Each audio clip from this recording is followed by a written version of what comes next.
Hi, it's me, Gian. Welcome to my vlog. We are testing the camera for our Nothing Phone 4A.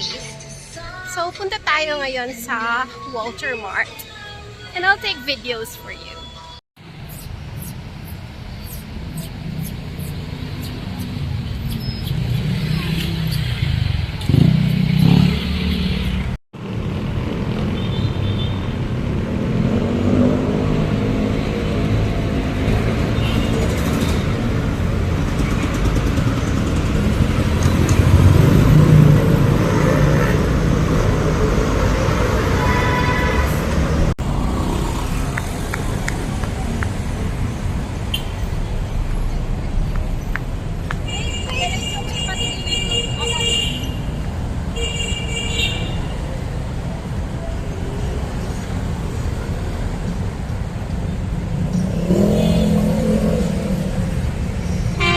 This used to be the old PNR railway.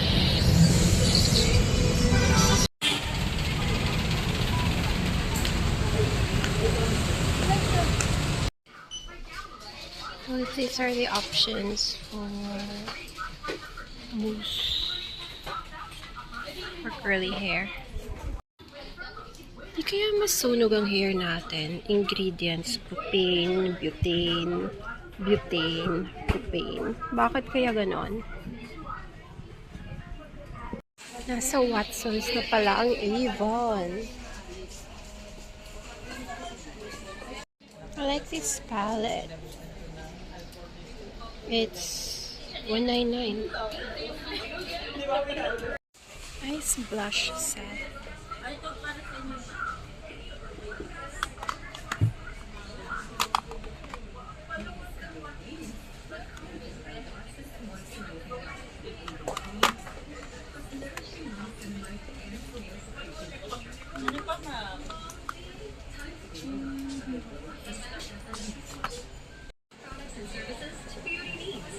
Coast of New York, ang nice ng shades. Diba?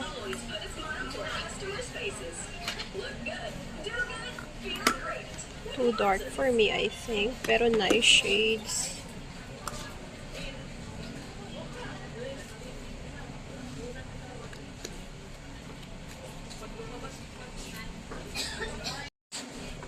And this is the Coquette collection.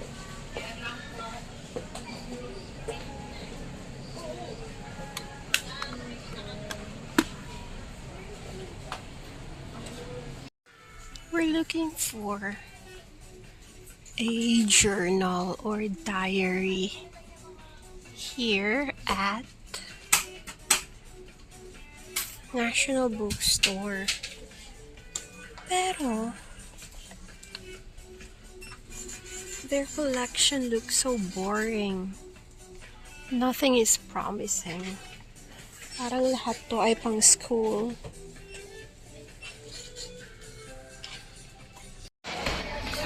I'm quite disappointed. National Bookstore was your to go to when, if you're a 90s kid. Pero, really? Wala akong nakita magandang notebook. And another thing was, if you want to know the price, walang price sa item. You have to ask someone or else scan it yourself. Diba, you go to these places for convenience, but I have to figure it out myself. Kakapoy. Miniso has nicer notebooks, pero my God, 300.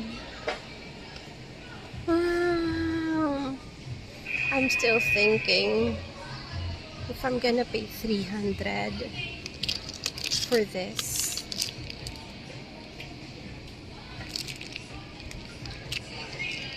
Or wait for Shopee.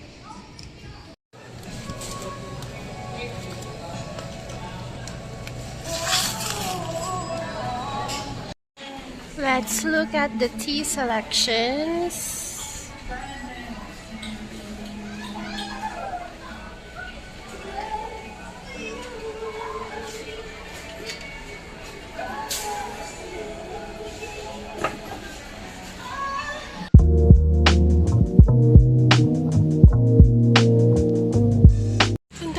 kay Dali kasi nakalimutan kong bumili ng milk for my avocado. Di ko nakayanan sa Dali. Ang init. It was so hot there. And ang haba din ng pila. I don't know why. I thought kasi Saturday ngayon, konting tao lang sa supermarket. But it seems like everybody decided to go out today. Yon. And I've been trying my best to live below my means and stay within the budget. Kasi I don't earn dollars anymore. And I realized ko while I was doing my grocery today na to be able to live within my budget, yung mga wants, napipilitan kang mag-prioritize and then just buy your wants. I know, buy your needs pala, buy your needs. So needs lang talaga ang pinaprioritize and then kung may extra money, sige go, add the wants. Anong di ko nabili today? I wanted to buy a notebook, a fancy journal, diary, notebook, dossier to write my thoughts down. Pero, parang at 200 pesos. Sayang naman. I could buy something cheaper from Shopee. Though uglier and I don't know the quality, but still it's cheaper. Then, wala. Dumiretso. Dati, before I would go aisle by aisle and pick whatever I want without thinking. Pero, this time around, I just wanted menstrual pads and Bana's favorite hotdog. So, dumiretso lang ako doon. And along the way, I saw a Diet Coke. So I said, sige na nga, it's just 100 pesos, so go. Nagkasya naman siya sa budget, so yon. Ang hirap maging mahirap. Dapat yumaman. Till my next vlog. Bye!